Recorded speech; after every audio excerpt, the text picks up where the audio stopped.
বাংলা সাহিত্য চর্চা চ্যানেলে সবাইকে স্বাগত জানিয়ে শুরু করছি আজকের প্রশ্নোত্তর আলোচনা। আমরা শুরু করেছি বিষবৃক্ষ উপন্যাসের ধারাবাহিক পাঠ এবং পর্যালোচনা। ধারাবাহিক পাঠগুলো তোমরা নিশ্চয়ই মন দিয়ে শুনছ, কিন্তু যে সমস্ত শিক্ষার্থী সামনে পরীক্ষা আছে, পরীক্ষা প্রস্তুতির জন্য ভাবনা চিন্তা করছো, তাদের কথা মাথায় রেখেই আমরা শুরু করেছি প্রশ্নোত্তর আলোচনা প্রত্যেকটি পরিচ্ছেদ ধরে। এর আগে আমরা প্রথম পরিচ্ছেদের প্রশ্নোত্তর নিয়ে আলোচনা করেছি। আজকে আমরা দ্বিতীয় পরিচ্ছেদ, বিষবৃক্ষ উপন্যাসের দ্বিতীয় পরিচ্ছেদ, যার শিরোনাম ছিল দ্বীপ নির্বাণ, সেই পরিচ্ছেদের প্রশ্নোত্তরগুলো নিয়ে আলোচনা করব। আমরা প্রথমেই যে প্রশ্নটি নিয়ে আসছি সেটা হচ্ছে, দ্বীপ নির্বাণ পরিচ্ছেদের বিষয়বস্তু আলোচনা করো। এই প্রশ্নের উত্তর, দ্বীপ নির্বাণ পরিচ্ছেদের বিষয়বস্তু আলোচনা করো। উত্তর, দ্বীপ নির্বাণ পরিচ্ছেদে এক করুণ পারিবারিক বিপর্যয়ের চিত্র অঙ্কিত হয়েছে। ঝড়ের রাতে আশ্রয়ের সন্ধানে নগেন্দ্র একটি ভগ্ন ও জরাজীর্ণ গৃহে প্রবেশ করেন। সেখানে তিনি দেখতে পান মৃত্যু পথযাত্রী এক বৃদ্ধ এবং তাঁর 13 বর্ষীয়া কন্যা কুন্দনন্দিনীকে। একসময় ধনসম্পদে সমৃদ্ধ এই পরিবার দারিদ্র্যের আঘাতে নিঃস্ব হয়ে পড়েছে। পরিবারের অন্য সদস্যরা একে একে মারা গেছে, কেবল বৃদ্ধ ও কুন্দনন্দিনী বেঁচে আছে। বৃদ্ধ কন্যার ভবিষ্যৎ নিয়ে গভীর উদ্বেগ প্রকাশ করতে করতে মৃত্যুবরণ করেন। কুন্দনন্দিনী পিতার মৃতদেহ কোলে নিয়ে একাকী বসে থাকে। ক্ষীণ প্রদীপের নিভে যাওয়া বৃদ্ধের জীবনাবসানের প্রতীক হিসেবে ব্যবহৃত হয়েছে। এই পরিচ্ছেদে দারিদ্র্য, নিঃসঙ্গতা, মৃত্যুবেদনা ও মানব জীবনের অনিত্যতা অত্যন্ত হৃদয়স্পর্শীভাবে প্রকাশ পেয়েছে।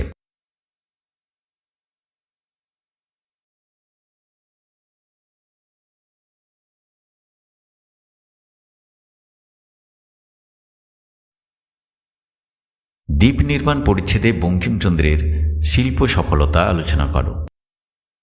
দ্বীপ নির্বাণ পরিচ্ছেদে বঙ্কিমচন্দ্র তাঁর অসাধারণ শিল্প নৈপুণ্যের পরিচয় দিয়েছেন। তিনি দারিদ্র্য, মৃত্যু যন্ত্রণা ও মানবিক বেদনার চিত্র অত্যন্ত সংযত অথচ গভীর আবেগে তুলে ধরেছেন। ভগ্নগৃহ, মলিন পরিবেশ, ক্ষীণ প্রদীপের আলো এবং ঝড় বৃষ্টির শব্দের মাধ্যমে তিনি করুণ ও রহস্যময় আবহ সৃষ্টি করেছেন।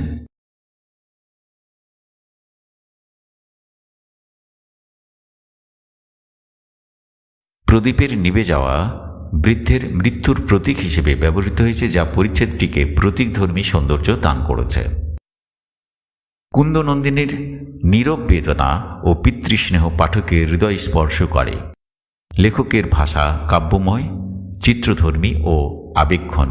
প্রকৃতি ও পরিবেশকে মানব মনের সঙ্গে মিলিয়ে উপস্থাপন করার মধ্য দিয়ে বঙ্কিমচন্দ্র তাঁর শিল্প সফলতার পরিচয় দিয়েছেন।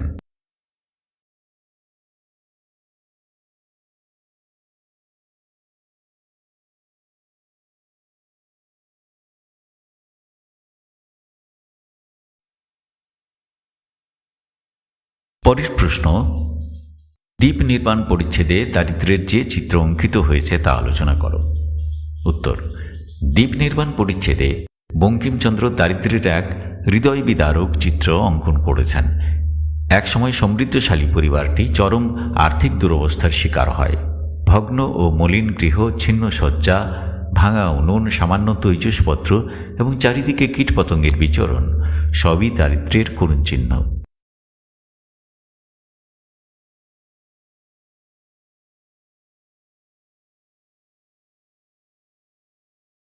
পরিবারের সকল সদস্য একে একে মৃত্যুবরণ করেছে, কেবল বৃদ্ধ পিতা ও কুন্দনন্দিনী বেঁচে আছে। বৃদ্ধের অসহায়তা ও ভবিষ্যৎ সম্পর্কে উদ্বেগ পাঠকের মনে গভীর করুণা জাগায়। এই পরিচ্ছেদে দারিদ্র্য কেবল অর্থাভাব নয়, মানব জীবনের নিঃসঙ্গতা ও অসহায়তার প্রতীক হিসেবেও চিত্রিত হয়েছে।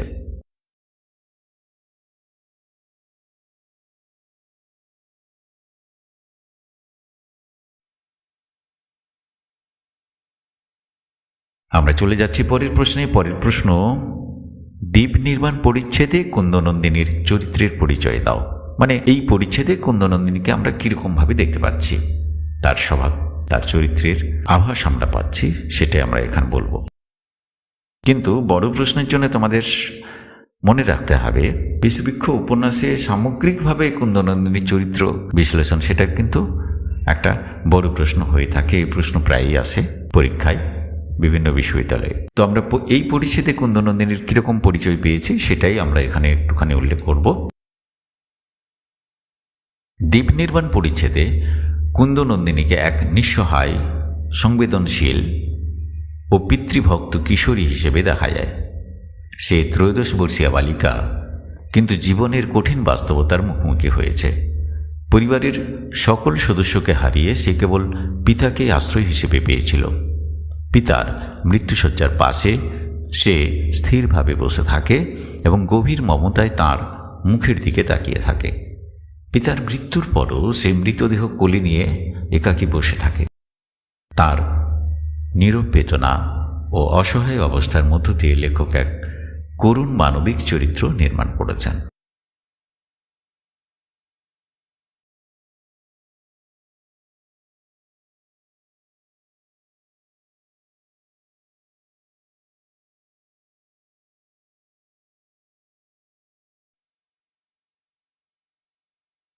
পরের প্রশ্ন এরকম আমরা ভেবেছি যে দ্বীপ নির্বাণ পরিচ্ছেদের নামকরণের সার্থকতা আলোচনা করো। উত্তর: দ্বীপ নির্বাণ নামটি অত্যন্ত তাৎপর্যপূর্ণ ও প্রতীকধর্মী। পরিচ্ছেদে একটি ক্ষীণ প্রদীপের কথা বলা হয়েছে, যার তেল ফুরিয়ে আসছে এবং শেষে তা নিভে যায়। এই প্রদীপটি বৃদ্ধের জীবনদীপের প্রতীক।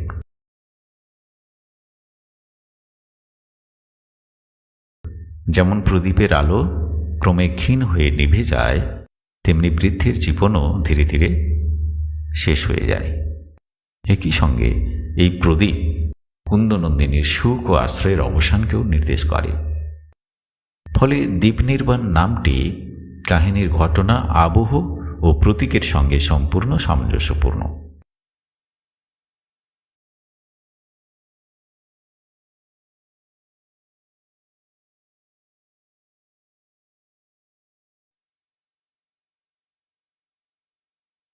পরের প্রশ্ন এরকম: দ্বীপ নির্বাণ পরিচ্ছেদে পরিবেশ চিত্রের ভূমিকা আলোচনা করো। দ্বীপ নির্বাণ পরিচ্ছেদে পরিবেশ চিত্র কাহিনীর করুণ আবহ নির্মাণে গুরুত্বপূর্ণ ভূমিকা পালন করেছে। ভগ্ন ও অন্ধকার গৃহ, ক্ষীণ প্রদীপের আলো, বৃষ্টির শব্দ, বাতাসের গর্জন এবং দরজার কড়িকাঠের শব্দ সব মিলিয়ে এক ভয়াবহ ও বিষণ্ণ পরিবেশ সৃষ্টি হয়েছে।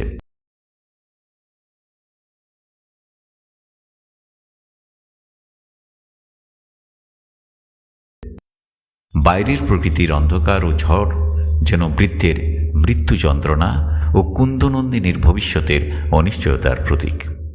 পরিবেশের এই বর্ণনা পাঠকের মনে গভীর বেদনা ও শূন্যতার অনুভূতি জাগিয়ে তোলে।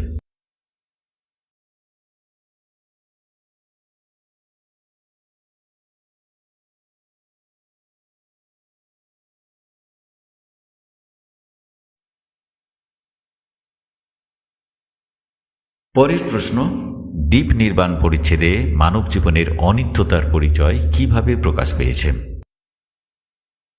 উত্তর: এই পরিচ্ছেদে মানব জীবনের অনিত্যতা অত্যন্ত মর্মস্পর্শীভাবে প্রকাশ পেয়েছে। একসময় যে পরিবারে ধনসম্পদ, আত্মীয় স্বজন ও সুখ ছিল, দারিদ্র্য ও মৃত্যুর আঘাতে সব কিছু ধ্বংস হয়ে যায়। পরিবারের সদস্যরা একে একে মৃত্যুবরণ করে। শেষ পর্যন্ত বৃদ্ধ পিতাও মৃত্যুর কোলে ঢলে পড়েন। জীবন প্রদীপের সঙ্গে বাস্তব প্রদীপের নিভে যাওয়া মানুষের জীবনের ক্ষণস্থায়িত্বের প্রতীক। কুন্দনন্দিনীর অসহায় ভবিষ্যৎ জীবনের অনিশ্চয়তাকে আরও স্পষ্ট করে তোলে। লেখক এই পরিচ্ছেদের মাধ্যমে দেখিয়েছেন যে মানব জীবনের সুখ, সম্পদ ও সম্পর্ক সবই ক্ষণস্থায়ী।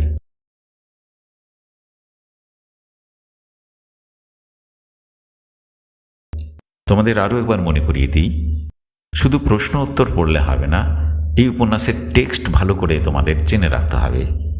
এই উপন্যাসের ধারাবাহিক পাঠ আমরা করেছি প্রত্যেকটি পরিচ্ছেদ ধরে ধরে।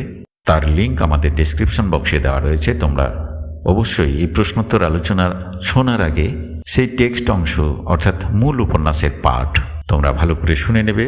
তাহলে এই উত্তরগুলো বুঝতে বা নিজের মতন করে লিখতে সুবিধা হবে। আমরা এরপরে চলে যাচ্ছি এই পরিচ্ছেদের আরও কয়েকটি সংক্ষিপ্ত প্রশ্নে, যেমন ধরো, নগেন্দ্র যে গৃহে প্রবেশ করেছিলেন তার অবস্থা কেমন ছিল? যারা টেক্সট পড়েছ বা শুনেছ আমাদের আলোচনা ধারাবাহিক পাঠ, তারা নিশ্চয়ই উত্তর লিখতে পারবে। দু এক কথায় উত্তরটা আমরা সাজিয়ে দিচ্ছি এরকমভাবে। নগেন্দ্র যে গৃহে প্রবেশ করেছিলেন সেই গৃহটি ছিল ভগ্ন, মলিন ও দারিদ্র্যের চিহ্নে পূর্ণ। সেখানে মানুষের বসবাসের চিহ্ন খুব কম ছিল এবং চারিদিকে পেঁচা, ইঁদুর, কীটপতঙ্গ ঘুরে বেড়াচ্ছিল। পরের প্রশ্ন, ওই কক্ষে যেখানে নগেন্দ্র প্রবেশ করেছিলেন কি কি সামগ্রী ছিল? কক্ষে কয়েকটি হাঁড়ি, একটি ভাঙা উনুন এবং কয়েকটি তৈজসপত্র ছিল। এগুলো অবশ্যই দারিদ্র্যের পরিচয় বহন করছিল।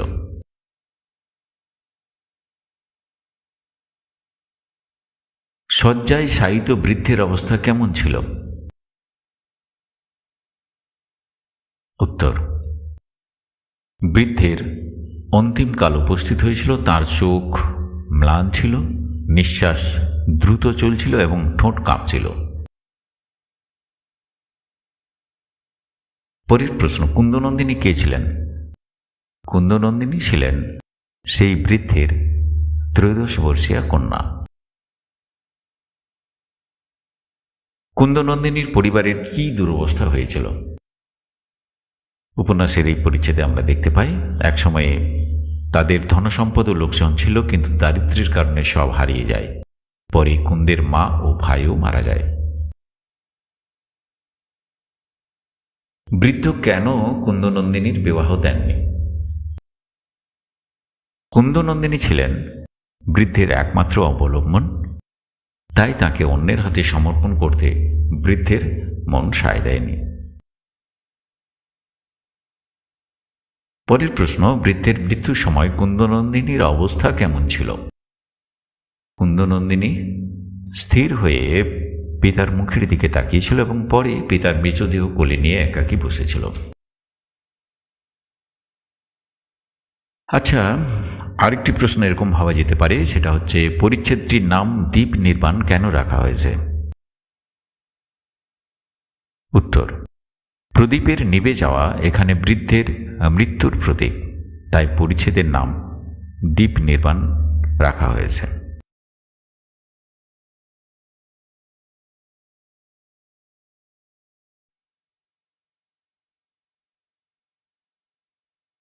পরের প্রশ্ন, বৃদ্ধের মৃত্যুর সময় বাইরের পরিবেশ কেমন ছিল?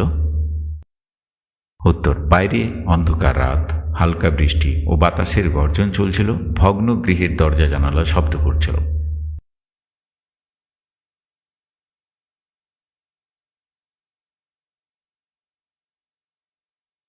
শেষ প্রশ্ন, শেষে নগেন্দ্র কি করলেন?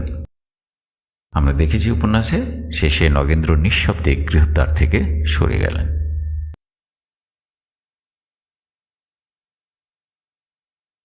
বিষবৃক্ষ উপন্যাসের ধারাবাহিক পাঠ এবং পর্যালোচনায় আমরা এক একটি পর্বে এক একটি পরিচ্ছেদ পাঠ করে চলেছি এবং সেই প্রত্যেকটি পরিচ্ছেদ থেকে প্রশ্নোত্তরও আলোচনা করছি।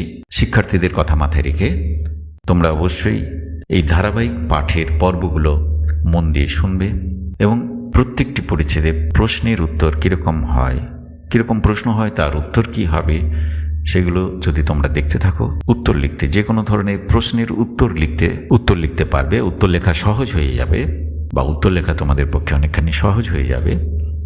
তাই দেখতে থাকো, সঙ্গে থাকো বাংলা সাহিত্য চর্চা চ্যানেল। সবার সব সমস্যার সমাধান একমাত্র আমাদের চ্যানেলে। ধন্যবাদ।